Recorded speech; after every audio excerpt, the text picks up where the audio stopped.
So that's that. Let's finish up talking about just a few other concepts in terms of cells and genetics. Remember, the law of segregation says that you get 2 alleles for every trait because the chromosomes segregate or separate during meiosis, and you get one of the 2 possibilities of the genes for a trait. The reason why you have 2 alleles for every trait, one came from biological mom in the egg and one came from biological dad in the sperm. So you have 2 alleles for those traits because they segregated during meiosis. If we take a look at, let's say that one of your parents is big S, small s. Remember, this is the original homologous chromosome and its sister chromatid. Original homologous chromosome and sister chromatid. When these go through, beginning to go through cell reproduction, the DNA replicates. So they each get a sister chromatid. And then you go through meiosis 1 and meiosis 2, and you end up with 4 gametes. Each gamete has 1 chromosome in it. So if we're talking about this is the eggs, you would get either a small s, or a big S, or a big S. Those are your possibilities from a heterozygous parent. The big S, small s has separated, so that you have the possibilities of a 50% chance of inheriting a capital S from your biological mom for this trait or gene, and a 50% chance of getting a little s. Euploidy. This is normal. This is your normal situation. You got all the right amount of chromosomes, all the right amount of genes. Everything went smoothly during meiosis from your biological mom and dad. You're euploidy.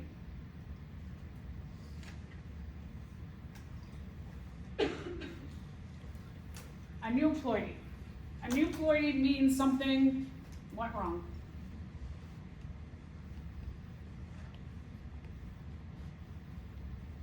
So it could be a mutation. We're going to also look at nondisjunction.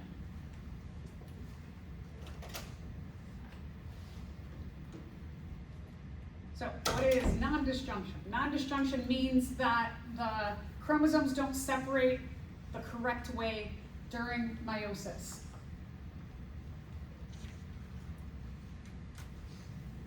The result of the chromosomes not separating the right way, you end up with extra chromosomes or less chromosomes.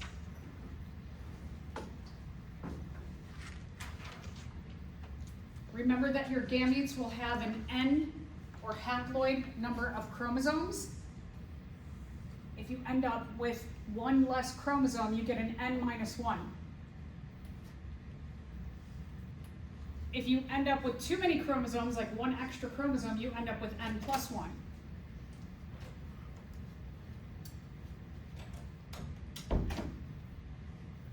So now,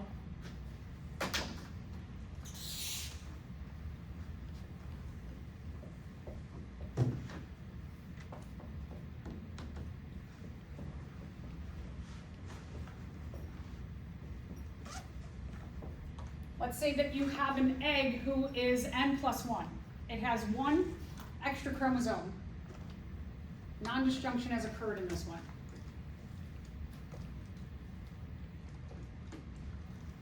And you have an N sperm.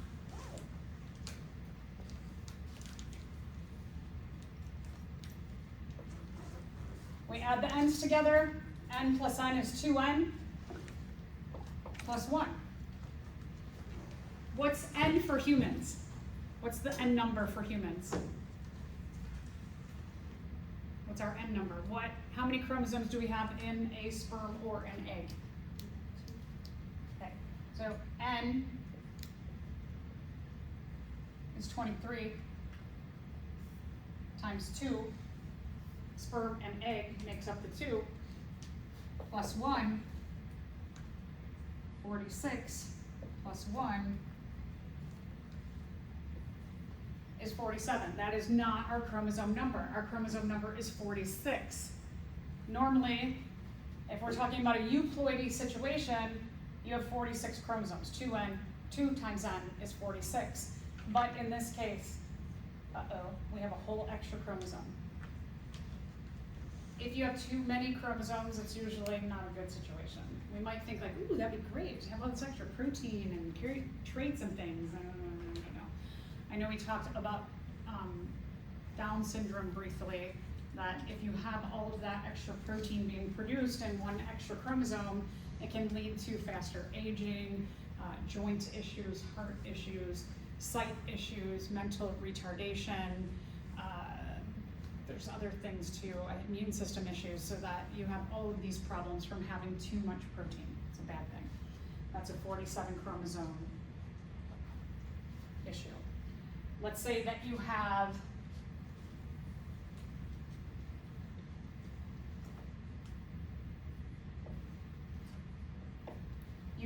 an egg who's your normal 23 chromosomes, and you have a sperm who's n-1. They're missing a chromosome. So now let's do n plus n-1. 23 plus 23 minus 1.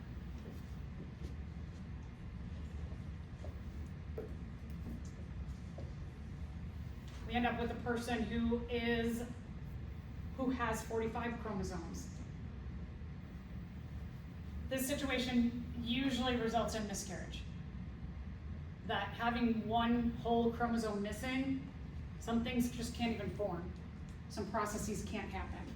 On occasion, you can have a person who has one extra chromosome, and we'll talk about some of those situations, but this is like super duper duper duper duper duper duper rare for that to equate to a birth. So when can these happen? What do we mean by non-disjunction? If this is our beginning, and we have 2 sets of homologous chromosomes, so we're just looking at 2. Remember, the inside ones are the original homologous chromosome, and the outside ones are its genetically identical sister chromatid. So we have 1, 2, 3, 4. You have 2 pair and 2 pair of homologous chromosomes with their genetically identical sister chromatids. So that's when the DNA is replicated already. All right, so let's take a look at normal meiosis. In normal meiosis, we know the tetrads line up, and then you get one of each sister chromatids pair in each of your gametes, and then the individual sister chromatids, they separate in meiosis 2, and you end up with an n number of chromosomes as a result. So that's your euploidy situation. That's all good. Everything went smoothly. If we take a look at non-disjunction during meiosis 1, so normally the tetrad's going to separate, but here, this tetrad, which normally separates, it doesn't. So we end up with a whole extra sister chromatid pair in one of the cells, and here we end up with a missing pair. So that results in these 2 going all the way down to the end of meiosis 2. These 2 are missing a complete chromosome. So these would be n-1, right? Normally here, they've got a purple and a yellow. And when you have a purple and a yellow, you're n. When you only have 1 yellow and no purple, you're an n minus that 1 purple. N minus the 1 purple. Look at these. Whoa, they took that purple. Purple came in here. So not only do they have a yellow and a purple normally, but they've got an extra purple. So these would be significant of the n, and this one would be the +1. Now let's say it happens in meiosis 2. Everything goes perfectly in meiosis 1. See here? This, exactly the same here, where everything went perfect. But let's say in here, the sister chromatids don't separate correctly, and some of them you might get a normal thing happen. But let's say over here, that our sisters don't separate So this one gets only one purple, no yellow. They're missing a -1, a yellow. And this one over here has an extra yellow. So they're N plus that one yellow. Here is an example that I mentioned earlier, Down syndrome. This is a karyotype that shows what we call trisomy 21. Tri meaning 3. You have 3 number 21 chromosomes. And even, 21 chromosomes are so little. But still, having one extra, even a tiny amount of DNA or a small chromosome, it can cause widespread problems.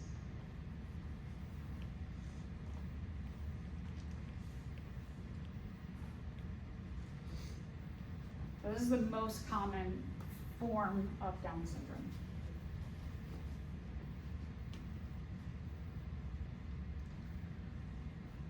Sometimes it's a sperm, about a quarter of the cases. Sometimes there's just this thing called translocation where a 21 gets grabbed. This is usually some kind of a genetic pattern that happens throughout a family, this translocation issue. And oftentimes, about the majority of the time, it's because of the nondisjunction in the egg. This can be detected using karyotypes by doing either amniocentesis sampling, which is they go in through the belly button and they get a little bit of the amniotic fluid, and the amniotic fluid is produced by the fetus or by the embryo, and has the same kind of genetics. It has the same amount of chromosomes, so it shows the chromosomes. The other thing that they can do is they can also grab chorionic villi. It's just a different method. And they go in through the vagina and grab a little bit of the chorion, which is the end of the umbilical cord that reaches into the placenta. And that is produced also by the embryo or the fetus. So here you can see just time-wise that when a woman gets into her late 40s, the chances of having an egg with that extra 21 chromosome goes way up. So here are some of the symptoms of Down syndrome. I forgot, yeah, leukemia is another one that can happen. It's a blood cancer.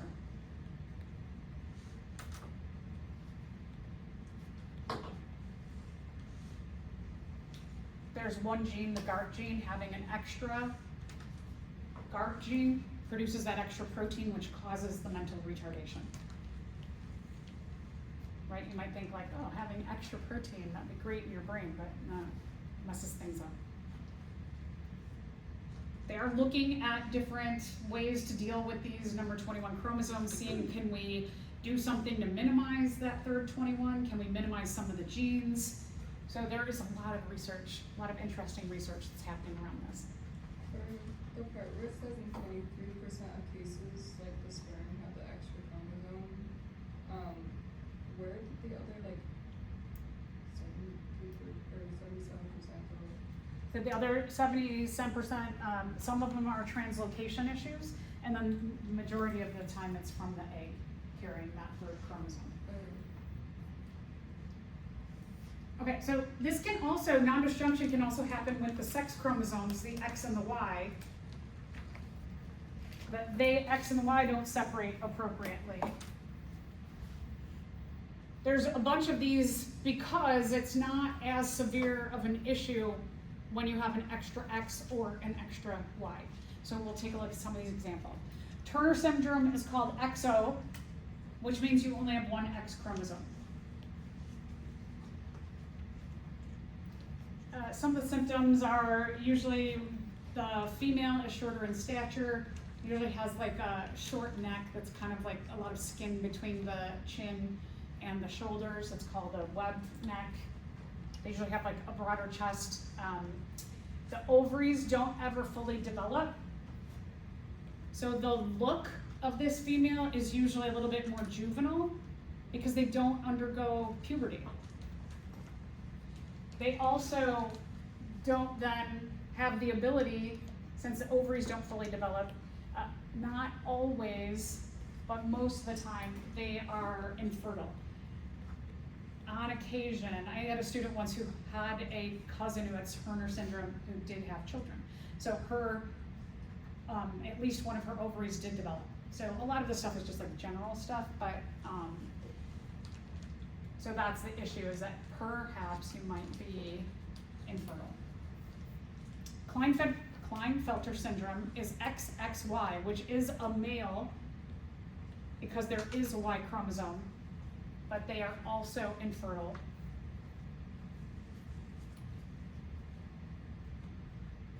And because the testes, which is the gonad, which the sperm develop, are usually underdeveloped. But again, there can be occasions where maybe one of the testes does fully develop. These individuals are usually taller, have large hands and large feet. They may have some breast development.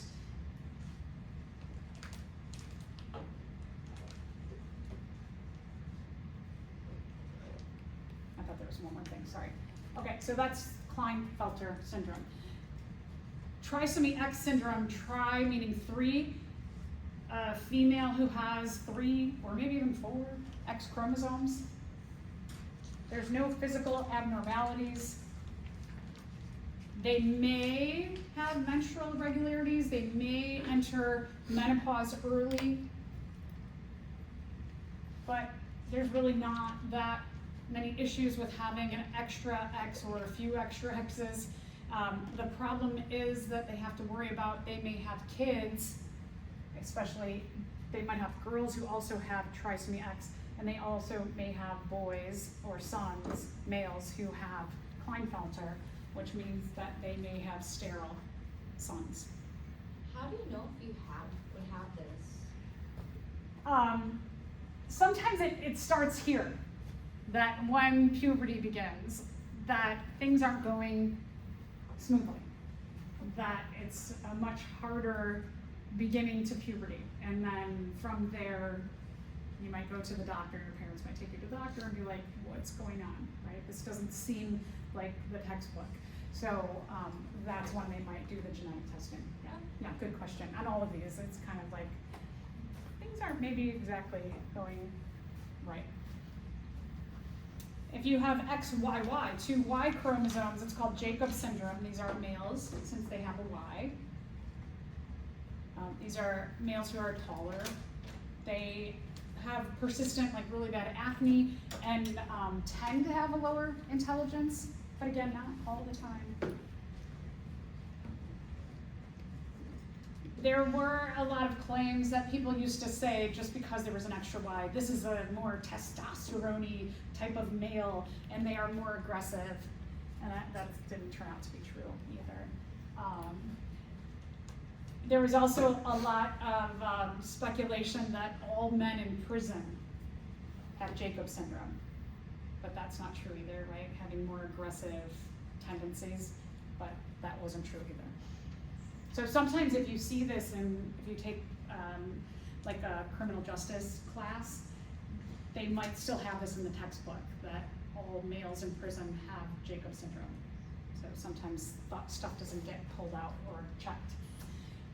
Fragile X syndrome is a broken X, which results in a repeat over and over again of this particular triplet of CGG.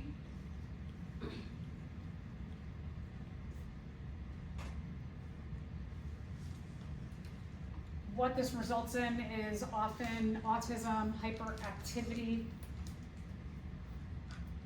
a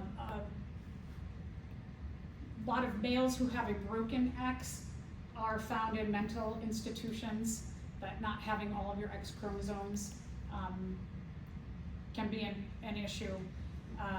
For females, if they have one X that's broken, usually then the cells will default to the other X. So symptoms might be there or might not, and they might not be as severe, especially as a male.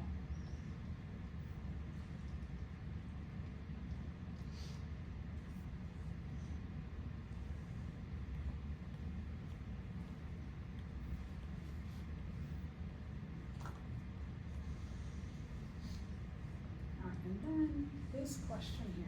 So which of the following is caused by an abnormal number of autosomes? Yeah, good. So here you saw that that was the Down syndrome. We're going to stop there. The rest of the notes are not going to be on the exam. Remember